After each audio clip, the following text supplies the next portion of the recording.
pois da mesma forma perseguiram os profetas que viveram antes de vocês. O curioso é que, olhando aqui essas palavras de Cristo, elas podem até parecer poéticas, mas a princípio, eu confesso que não parecem fazer muito sentido. Veja bem, aqui diz que felizes são os pobres, os que choram, os famintos, os que são perseguidos. Isso é irônico. Parece que felizes são exatamente os infelizes. Seria Jesus um sádico ou um incentivador do masoquismo? Mas o que é felicidade? Será que Jesus errou em chamar de felizes pessoas que padecem de problemas e necessidades? Vivemos numa época de tremendo consumismo e materialismo e, por isso, fica difícil digerir a ética do Sermão do Monte. Para nós, ser feliz é sinônimo de possuir. O grande problema é que nunca somos felizes, mesmo entrando de cabeça no consumismo. Mas por quê? Se formos honestos na resposta, perceberemos que o grande problema do consumo é que ele não sacia. E sabe por quê? De acordo com Sigmund Freud, o pai da psicanálise, a felicidade está baseada na realização do desejo. Mas como um desejo provoca outros, logo o homem nunca estaria saciado e, consequentemente, nunca atingiria essa tal felicidade. Por isso sabemos que a nossa felicidade só pode estar em Deus e numa busca constante dele. Mas muitos, talvez a maioria, insistem em não buscar o sagrado. Aí, o que acontece? Elas se tornam infelizes de tanto querer ser felizes. A vida se torna uma constante oscilação entre a ânsia de ter e o tédio de possuir. E olha que quem disse isso foi um ateu chamado Arthur Schopenhauer. Jean Baudrillard, autor do livro A Sociedade do Consumo, dizia: "Não compramos objetos para possuí-los e sim para destruí-los. A cada nova campanha já estamos pensando na próxima. A efemeridade da moda acaba funcionando como antídoto para curar a ansiedade e saciar em pequenas porções a sede de emoções. A cada semana uma nova coleção na vitrine. A cada dia um novo capítulo da novela das 8. A cada 6 meses uma nova versão do carro do ano, um novo restaurante imperdível que é inaugurado. Somos todos atores no teatro do consumo." Será que ter é mesmo sinônimo de possuir? E possuir é sinônimo de ser feliz? Alguém certa vez ironizou que feliz não é aquele que tem tudo, mas aquele que não sente falta de ter tudo. Deixe-me contar uma história para você, uma história verdadeira. Em 1988, um beduíno da tribo Tuareg havia passado pelo acampamento da equipe do Paris-Dakar e ajudou um jornalista que havia deixado cair a sua mochila. O jornalista, agradecido, deu-lhe de presente o livro O Pequeno Príncipe, e o beduíno, empolgado, prometeu que um dia aprenderia a ler para conhecer o conteúdo daquele livro. Esta era a primeira vez que aquele rapaz tomava um livro em suas mãos. Os Tuareg, só para você ter uma noção, são um grupo nômade do deserto que vive na solidão, praticamente sem nenhum recurso, sem nenhuma tecnologia daquela que conhecemos atualmente. Tuareg, para que você saiba, significa esquecidos ou abandonados de Deus. Aquele rapaz, Tuareg, ex-pastor de cabras e ovelhas, se graduou em gestão na Universidade de Montpellier, na França, e se tornou um defensor dos pastores tuaregs. Mas imagine o choque cultural daquele rapaz ao ver pela primeira vez o mundo ocidental. A começar pelo barulho infernal que ele jamais imaginava existir, pois no deserto é tudo tão calmo, tão silencioso, até as batidas do próprio coração podem ser ouvidas. Lá não existe a correria dos nossos dias, a não ser para fugir de uma tempestade de areia, nem a cobiça da nossa sociedade. Tudo é de todos e para todos. O tempo pode finalmente ser visto, seguido bem devagar, sem pressa, com muita calma. Vocês do Ocidente, concluiu ele, podem até ter o relógio, mas nós aprendemos a ter o tempo.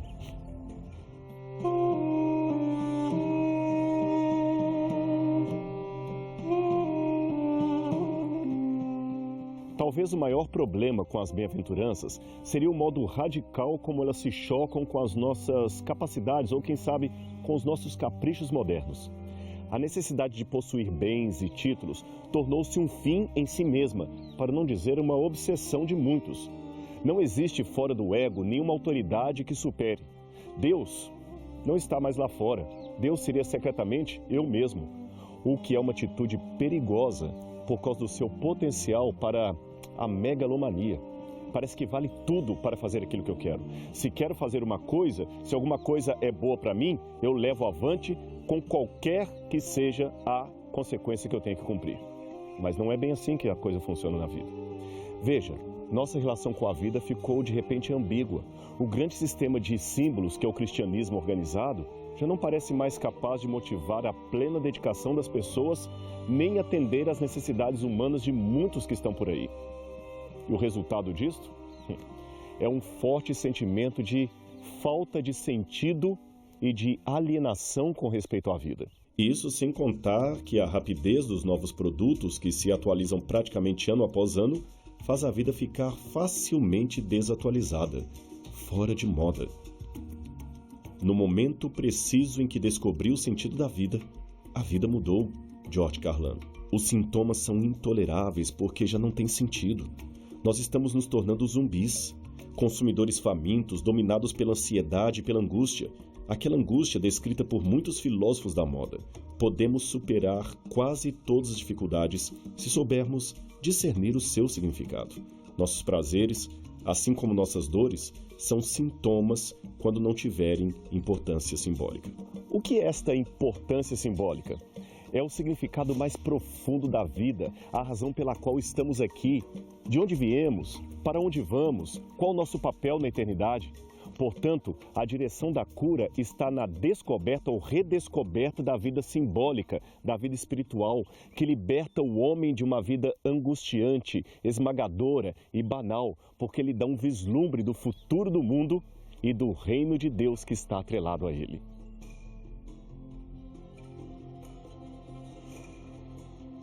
No momento presente, os que têm consciência do problema, às vezes se veem obrigados a empreender uma própria busca, uma busca individual por uma vida mais significativa.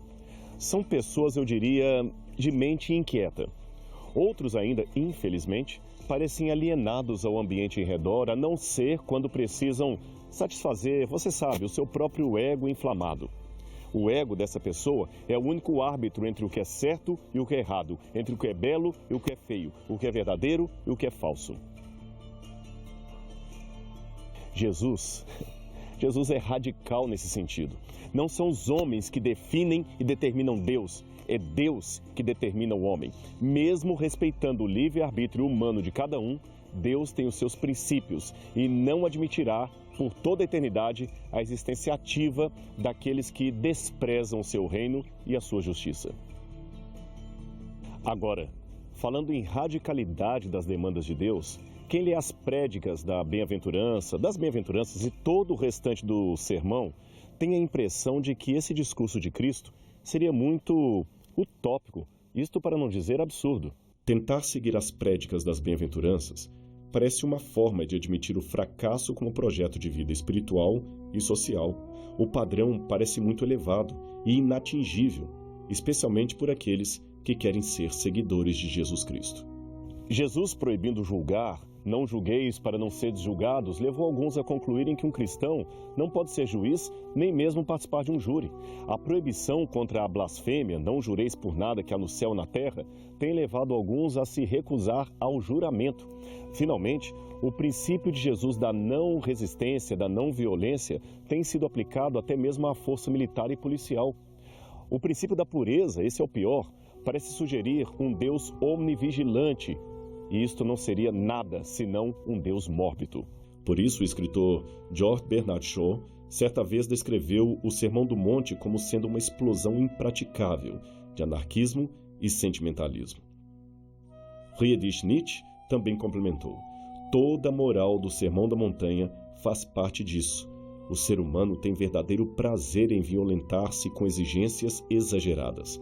Em toda moral ascética, o ser humano reza para uma parte de si mesmo como sendo um Deus e, por isso, necessariamente tem de demonizar a outra parte. Será que a situação seria mesmo assim? Será esta a compreensão que condiz com aquilo que conhecemos de Jesus? A interpretação medieval católica dizia que esses preceitos chamados conselhos evangélicos eram para os poucos que buscam a perfeição, em vez de mandamentos para cada um dos cristãos. A opinião predominantemente luterana, embora não necessariamente de Lutero, é que o sermão apresenta um ideal impossível que não pode ser realizado, pelo que a sua função é a de mostrar ao homem a sua inadequação. Assim, apenas desse modo, ele estará preparado para receber o Evangelho.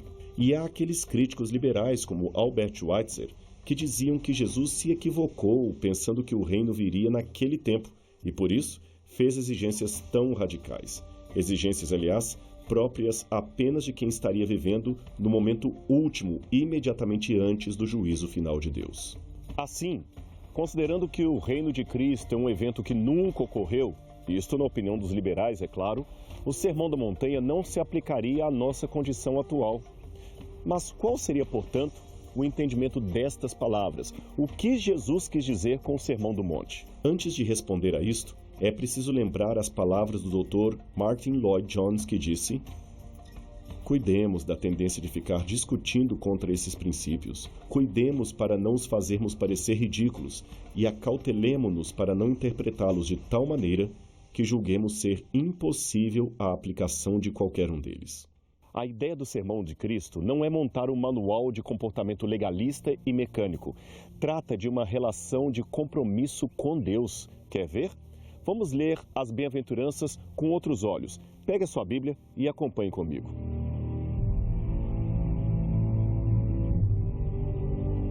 Os pobres de espírito não são necessariamente os sem dinheiro, mas aqueles que aceitam a perda de todas as coisas, especialmente a perda de si, de modo que eles possam seguir o exemplo de Cristo.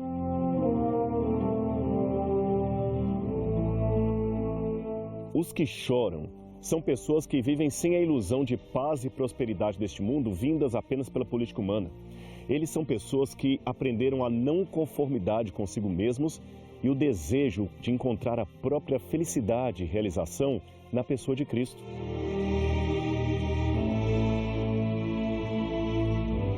Os mansos são aqueles que não falam em defesa de seus próprios direitos, que não brigam por si até o final, pelo contrário, subordinam continuamente os seus direitos e eles mesmos para a vontade de Cristo em primeiro lugar e, por conseguinte, para o serviço do seu semelhante.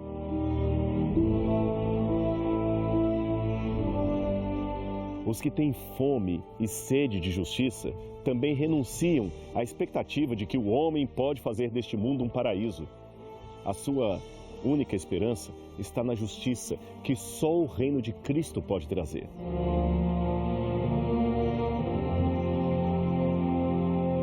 Os misericordiosos deixaram a sua própria dignidade e se consagraram aos outros, ajudando os necessitados, os fracos, os desterrados.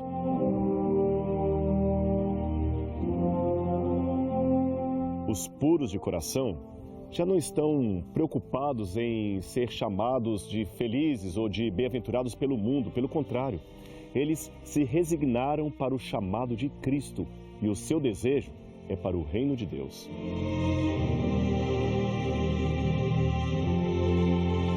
Os pacificadores detestam aquela violência que se usa frequentemente para resolver problemas.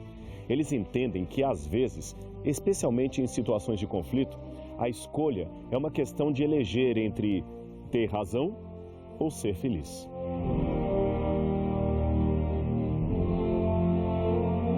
Os que são perseguidos por causa da justiça estão dispostos a sofrer pela causa de Cristo.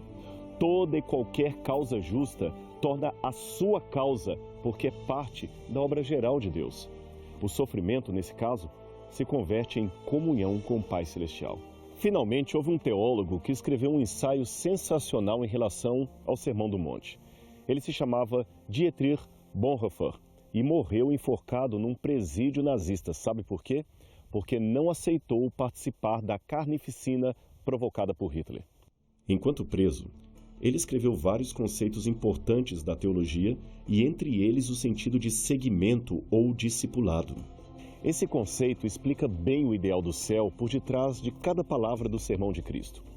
Num só termo, Bonhoeffer dizia que o Sermão do Monte se resumia a esta palavra alemã: Nachfolge. Mas o que seria isso? Nachfolge. Folge significa consequência, sequência. Folgen, seguir, suceder. E nach seria a preposição depois, após, para, de acordo com. Assim, nachfolg seria seguir atrás, imitando, como uma criança imita seus pais. De maneira imprecisa, é claro, mas com muita sinceridade e dedicação infantil. É isso que significa ser perfeito, como perfeito é o nosso Pai que está no céu. Sabe, geralmente nós imitamos a quem amamos, a quem admiramos. E se Cristo, o Espírito e o Pai são o objeto de nossa devoção e amor, certamente imitaremos o caráter da divindade. Apresentaremos defeitos? Provavelmente.